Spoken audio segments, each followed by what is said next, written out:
Muraho neza n'amakuru yihutirwa. Urwego rw'Ubugenzacyaha rwatangaje ko rumaze gufata abantu barenga 80 bakurikiranyweho kugira uruhare mu bikorwa byo gukora cyangwa se gukwirakwiza inzoga zitujuje ubuziranenge hirya no hino mu gihugu. Muri abo hafashwe abantu 16 bafatiwe mu mujyi wa Kigali, ariko igitangaje kurushaho nuko bivuga ko muri abo bantu harimo ibyiciro bitandukanye birimo abakozi ba leta, abayobozi b'inzego z'ibanze, ba nyir'inganda ndetse n'abakozi b'inganda zari zarafunzwe. Niki yakoze kugira ngo ibafate n'izi nzoga zikekwa kuba zarakozwe hakoreshejwe Methanol, kandi isaba abantu bafashwe bakurikiranyweho iki. Komeza urebe video kugeza ku musozo. Byemveni kwizera niko nitwa ITOHOZA TV RWANDA. Reba wasa ndetse saboni cyangwa se subscribe uyukore kugira ngo ibiganiro byacu n'amakuru yacu bitazajya bigucika, ubundi unyemerere nkubwira akantu ku kandi.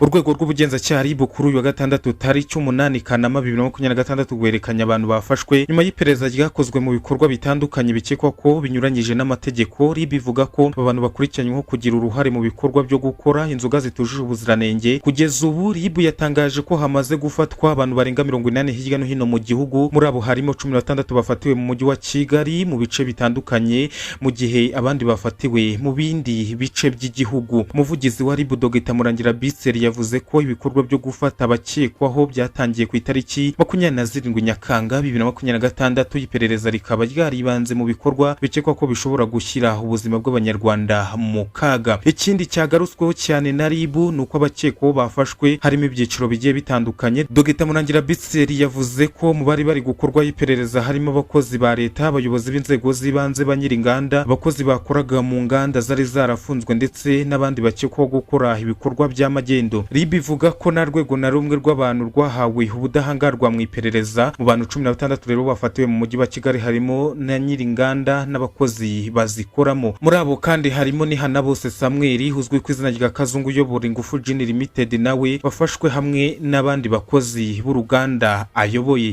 Kandi yavuze ko mu zindi nganda zari zarahagaritswe harimo abakozi bazo bagiye bafatwa kubera ibyaha bakurikiranyweho. Kandi yagaragaje mu bantu bakorwa iperereza harimo abakozi Urwibutso. Urwego rw'Ubugenzacyaha rero rwasobanuye ko igice cy'uruganda Urwibutso gikora inzoga aricyo cyafunzwe, mu gihe igice gikora umutobe cyo kidafunze. Ibi bivuze ko igikorwa cyo gufunga uruganda kitaribaga igikorwa cyose cy'uruganda, ahubwo kibanze ku bice bikora inzoga. Ikindi kandi gikomeye yakomeje kugaragaza ni Methanol. Abakekwa barimo gukorwa iperereza bahuriye mu gukoresha ikinyabutabire cya Methanol mu bikorwa by'inzoga bikekwa ko bitujuje ubuziranenge. Methanol ni ikinyabutabire gishobora guteza ibibazo bikomeye ku buzima iyo umuntu ahuye nacyo mu buryo butemewe. Muri urwo rwego rero bivuga ko ibikorwa byo gufata no gukurikirana abakekwaho biri mu rwego rwo kurinda ubuzima bw'abanyarwanda. Bivuga ko mu byaha abantu bakurikiranyweho harimo guha umuntu ikintu gishobora kumwica cyangwa se kumushegesha ku buzima, kunyereza umutungo, kwigomeka ku buyobozi ndetse n'ibindi byaha bishobora kugaragaza uko iperereza rigikomeje. Ibyaha byo guha umuntu rero ikintu gishobora kumwica cyangwa se kumushegesha ubuzima giteganya n'ingingo y'115 giteganya rigenga ibyaha n'ibihano muri rusange. Iyo umuntu hamwe n'icyo cyaha ashobora guhanishwa igifungo kiri hagati y'imyaka 2 n'imyaka 5 ndetse n'izahabu iri hagati y'amafaranga 300,000 n'amafaranga 500,000 y'amafaranga y'u Rwanda. Hari kandi n'abandi bakekwaho ibyaha bijyanye no guhimba inyandiko, guhimba cyangwa se gukoresha inyandiko zitujuje ubuziranenge mu buryo bunyuranyije cyangwa se bw'uburiganya. Nabyo ni ibyaha bihanwa n'amategeko nk'uko biteganywa n'ingingo ya 276 y'itegeko rigena ibyaha n'ibihano muri rusange. Umuntu uhamijwe ibyaha byo guhimba inyandiko ashobora guhanishwa ingingo iri hagati y'imyaka 5 n'imyaka 7 ndetse n'izahabu iri hagati ya 3,000,000 na 5,000,000 z'amafaranga y'u Rwanda. Hari kandi icyaha cyo kwigomeka ku buyobozi riteganya n'ingingo ya 230 yiteganya rigena ibyaha n'ibihano muri rusange. Ni icyaha iyo umuntu agihamijwe gishobora guhanishwa igifungo kiri hagati y'amezi 6 n'umwaka. Nubwo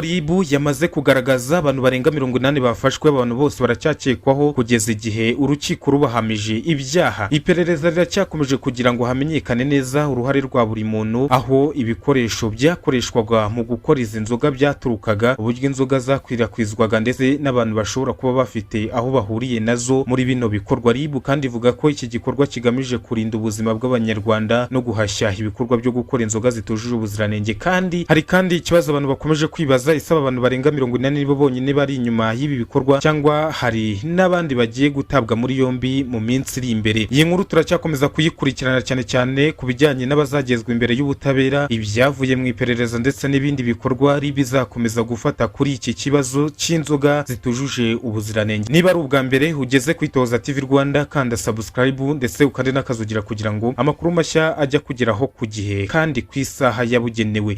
Niba ufite icyo ubivugaho wandike igitekerezo cyawe muri komanteri. Njyewe nitwa Byemve, nimwakoze cyane gukomeza kumba hafi.